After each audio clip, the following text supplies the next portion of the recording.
بسم اللہ الرحمن الرحیم۔ یاد رکھے گا حضرت انس رضی اللہ تعالی عنہ کا فرمان ہے، حضور نے فرمایا کہ دو بھوکے کبھی بھی سیراب نہیں ہوتے، دو بھوکے کبھی بھی سیراب نہیں ہوتے، ایک بھوکا علم کا اور ایک بھوکا دنیا کا۔ جو علم کا بھوکا ہوتا ہے نا وہ کبھی بھی سیراب نہیں ہوتا، کبھی بھی سیراب نہیں ہوتا۔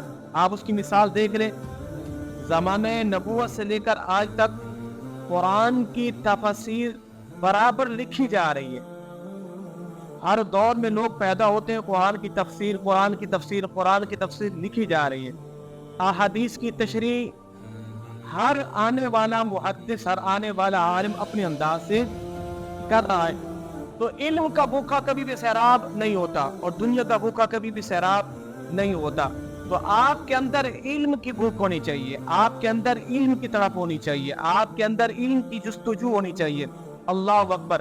اب آپ دیکھیں نا، آپ دین پڑھ رہے ہیں نا، آپ عالم بن رہے ہیں، اور آپ کا اللہ تبارک و تعالی انتخاب دیکھو کس حسین مقصد کے لیے کیا ہے۔ ایک وہ دن بھی آئے گا کہ جب آپ ممبروں کی رونق بنیں گے، آپ ممبروں پر جلوہ فروز ہوگے، تو وہ دن آپ کے ماں باپ کے لیے سمجھو کہ دنیا کا حسین ترین دن ہوگا، کہ جب آپ کے والدین آپ کو ممبر پر بنے زینت بیٹھے ہوئے دیکھیں گے۔ تو اس لیے آپ اسلام کے شہزادے ہیں، آپ اسلام کے گولڈن کنگز ہیں، یہ اعزاز اللہ نے آپ کو عطا فرمائے ہیں۔ تو اس لیے اپنی اس بچپنے کو یا اپنی اس چڑھتی جوانی کو یا اپنی نوجوانی کی زندگی کو آپ دین کے لیے کیا کریں، وقف کریں۔ اب اس حدیث کو آپ پلے رکھیں، آپ نے دین سیکھا، آپ دین سیکھ کر اپنے معاشرے میں جا کے دین کی تبلیغ کر رہے ہیں، اس حدیث کو اپنے ذہن میں رکھیں، آپ کو دین حاصل کرنے کا لطف ہی آ جائے گا۔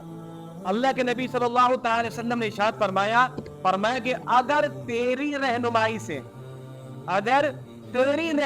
سے اللہ کسی کو ہدایت دے دیتا ہے نا، تیری رہنمائی سے اللہ اگر کسی کو ہدایت دے دیتا ہے تو تمہارے لیے وہ سرخ اونٹوں سے بھی زیادہ قیمتی اور زیادہ بہتر ہے۔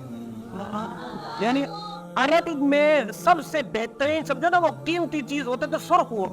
حضور فرمایا اگر تیری رہنمائی سے تو نے کسی پر تبلیغ کی، تو نے کسی کا ذہن بنایا، اللہ نے اس کو ہدایت دے دی، تمہارے لیے اگر تمہیں کوئی سرخ اونٹ بھی دے دے نا تو اس سے بہتر یہ ہے کہ اللہ نے تمہاری تبلیغ سے کسی کو ہدایت عطا فرما دی ہے۔ تو آپ کیسے عظیم مقصد کے اندر ہے، آپ کیسے عظیم مشن میں ہیں۔ تو اس لیے آپ کا یہ جو بچپنا ہے نا، تو آپ کبھی بھی احساس کمتری کا شکار مت ہونا کہ ہم کس دور میں آ گئے، ہمارے حالات کیسے۔ نہیں، آپ اس بات پر خوش ہوا کریں، آپ اس بات پر نازا ہوا کریں، فخر کیا کریں کہ اللہ تبارک و تعالی نے ہمیں چھوٹی عمر میں ہمارے انتخاب کیسا فرما دیا ہے۔ اللہ اکبر۔ اب سنیے، علم جو ہے نا، علم تلوار سے بھی زیادہ طاقتور چیز ہے۔ علم تلوار سے بھی زیادہ طاقتور چیز ہے، اور علم ایک دولت ہے، اس کو حاصل کرو۔ علم کیا ہے؟ ایک دولت ہے، اس کو حاصل کرو۔ اور علم جنت کے راستوں کا نشان ہے، علم جنت کے راستوں کا نشان ہے، اور علم طاقت ہے، اس کو بڑھاؤ۔ جتنا علم آپ کے پاس آئے گا نا، آپ کے پاس اتنی زیادہ جو ہے وہ طاقت آئے گی۔ اور علم کی جستجو کرنا یہ جہاد ہے، علم کی جستجو کرنا جہاد ہے۔ اور ابھی بڑے پتے کی بات ہے، اگر آپ کو علم حاصل کرنے کے لیے فاقہ بھی جھیلنا پڑے نا، فاقہ، تو وہ بھی جھیل لو۔ یعنی آپ یوں سمجھیں کہ آپ کے پاس مثال کے طور پر 10 روپے ہیں، اگر آپ چاہیں تو اس 10 روپے کی ایک روٹی کھا لیں، یا آپ اگر چاہیں تو اس 10 روپے کا کرایہ بھر کے مدرسے چلے جائیں، وہاں جا کے دین حاصل کریں۔ تو آپ کے پاس دو راستے ہیں، 10 روپے کی ایک روٹی لے کر خرید لیں اور کھانے تاکہ آپ کے پیٹ میں کچھ آ جائے، یا پھر اس 10 روپے کسی رکشے والے کو، گاڑی والے کو دے، وہ آپ کو مدرسے چھوڑ دے۔ تو آپ کے لیے بہتر کیا ہے؟ فاقہ اختیار کر لیں، روٹی نہ کھائیں، مدرسے پہنچ کے دین حاصل کر لیں، مدرسے پہنچ کے دین حاصل کر لیں۔ تو یہ جو زندگی ہے نا، یہ بڑی سہانی زندگی ہے۔ طالب علمی کا جو دور ہے نا، یہ بڑا سہانا دور ہے۔ جب آپ ممبروں کی زینت بنیں گے نا، تو پھر آپ کو یہ ماحول یاد آئے گا، یہ یادیں آپ کو جو ہے وہ ستائیں گے کہ کتنا خوبصورت ماحول تھا۔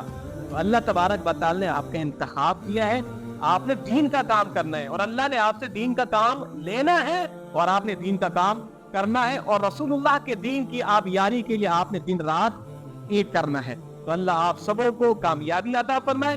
اللہ آپ سبوں کو دین کا مبلغ، مدرس، عالم، مفتی، شیخ الاسلام بنائے، اور اللہ آپ کے دم سے آپ کے معاشرے میں دین کی بہاریں لائے۔